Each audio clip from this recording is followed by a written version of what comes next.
Ren always believed his life was normal. Busy, stressful, fast-paced, just like everyone else in Tokyo. But on one strangely quiet morning, something happened that he could not ignore. He woke up feeling as if the walls of his apartment were shrinking in on him. Not literally, but emotionally, mentally, spiritually. The room felt tight, heavy, suffocating. And for the first time, he noticed a truth that had been silently growing around him for years. He was living inside a cage made of his own possessions. Not a single part of his apartment was free. Clothes draped over chairs, empty boxes stacked under the table, gadgets tangled in cables, books half read, papers half finished, objects he collected without thinking, without purpose, without joy. Everything around him seemed to whisper the same message: you bought me to fill a space inside you. But now I am the one filling your life. Ren stood there, confused by his own discomfort. Why did it suddenly feel wrong? Why did this room, his home, his safe place, feel like a weight he couldn't carry anymore? He brushed off the feeling and rushed to work as usual. But strangely, the outside world didn't distract him. The crowded trains, the noise of the city, the neon billboards, everything felt distant. A sentence kept echoing through his mind like a heartbeat. Why does my life feel full, yet empty? That evening, he received a call from his grandmother. She lived alone in an old wooden house in the countryside, far from the noise of the city. Her voice was gentle, warm, grounding. She asked him to visit her, saying she had made his favorite tea. Ren agreed, not knowing that this simple visit would change the entire architecture of his life. When he arrived, her home shocked him, but not because of anything extravagant. In fact, the opposite. Her home looked like a poem written in silence. One cushion on the tatami mat. One teapot steaming quietly. One open window letting in the sound of cicadas. One small table. One shelf. One plant. Everything felt intentional, balanced, spacious, not because there were more things, but because there were fewer.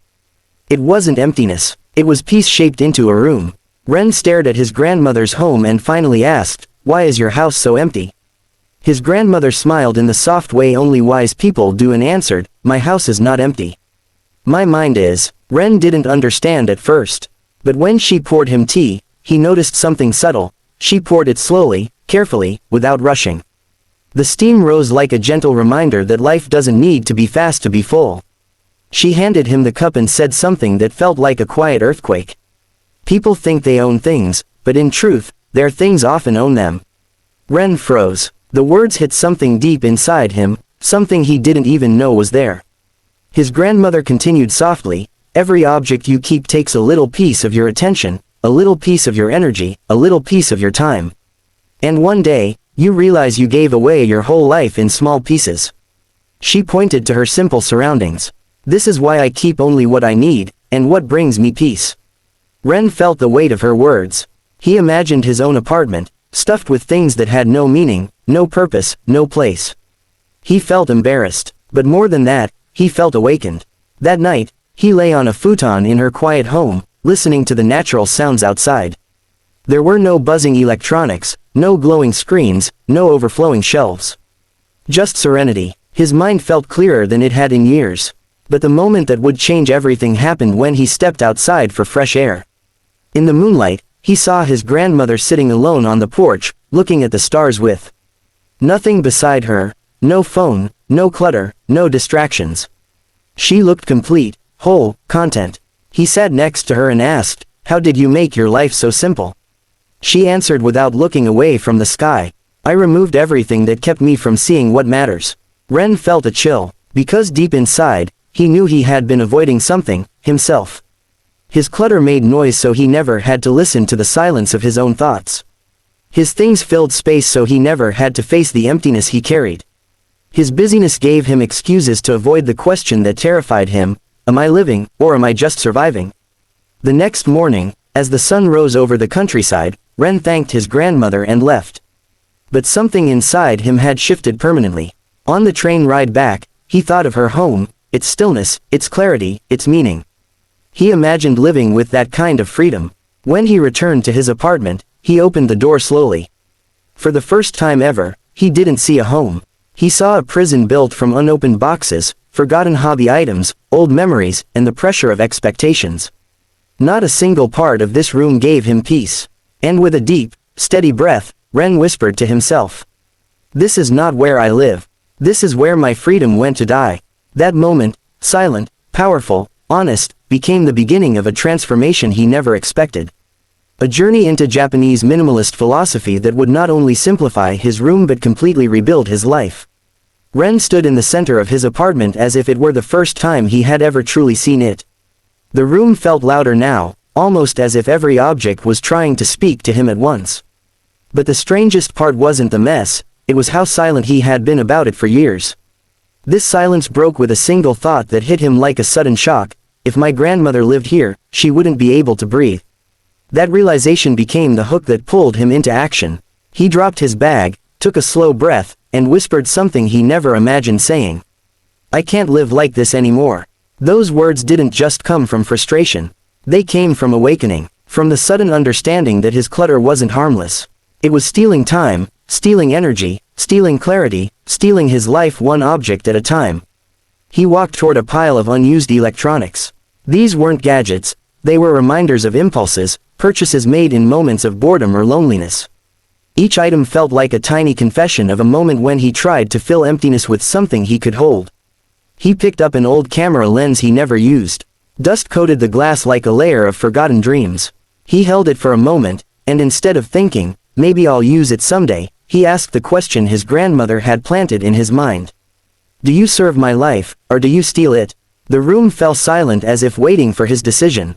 The lens went into a donation box. One object, one small release, but the effect was immediate, a strange lightness, like letting go of a weight he didn't know he was carrying.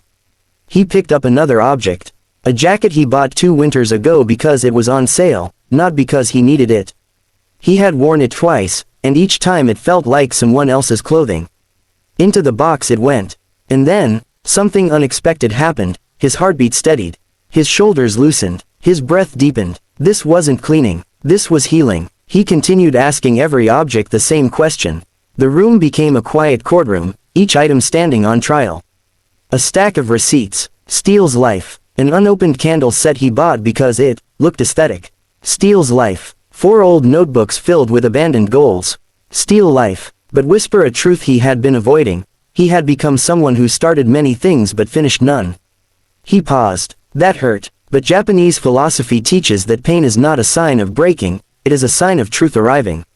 He took a breath and placed the notebooks gently into the box. Then he found something that stopped him entirely. A small wooden comb, smooth, faded, carved by hand. He remembered his grandfather giving it to him when he was a child. That memory, warm and quiet, wrapped around him like a soft blanket. This object didn't steal life. It held life. It carried meaning, connection, love. He placed it carefully on the shelf. And this became his rule. Remove what drains you. Honor what holds you. Keep what grounds you. Hours passed, but Ren moved slowly, deliberately, almost ritualistically. He wasn't chasing minimalism as a trend, he was rediscovering clarity as a way of living. As he cleared more space, something strange happened. The room seemed to expand. Light from the window stretched farther across the floor. The air felt easier to breathe. But the most powerful shift wasn't in the room, it was inside Ren's mind. For years, he thought his stress came from work, from deadlines, from the pressure of city life. But as he removed clutter, he realized the truth. The weight inside him wasn't emotional, it was environmental. His mind had been mirroring his surroundings, and his surroundings had been suffocating him. There is a Japanese principle called Ma, the art of empty space. It teaches that emptiness is not the absence of life, it is the presence of possibility.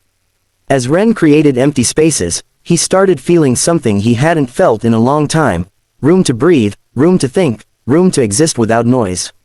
By evening, his apartment looked different. Not perfect, not finished, but transformed in a way that mattered. And Ren realized something powerful: he didn't feel the urge to fill the empty spaces. He felt grateful for them. But a deeper moment awaited him. As he sat on the floor, leaning against the wall, Ren began to cry, not out of sadness, but out of relief. The silence around him wasn't heavy anymore. It was peaceful, healing, soft, like the silence in his grandmother's home. His phone buzzed. A message from her. How is my grandson's heart today? He looked around the room. He looked at the space he had created inside himself. And he replied, lighter. Ren finally understood the hidden truth of Japanese minimalist philosophy. You don't simplify your room to make it empty. You simplify your life to make space for yourself. And in the quiet stillness of that night, he felt something extraordinary. For the first time in years, he didn't feel crowded inside his own mind.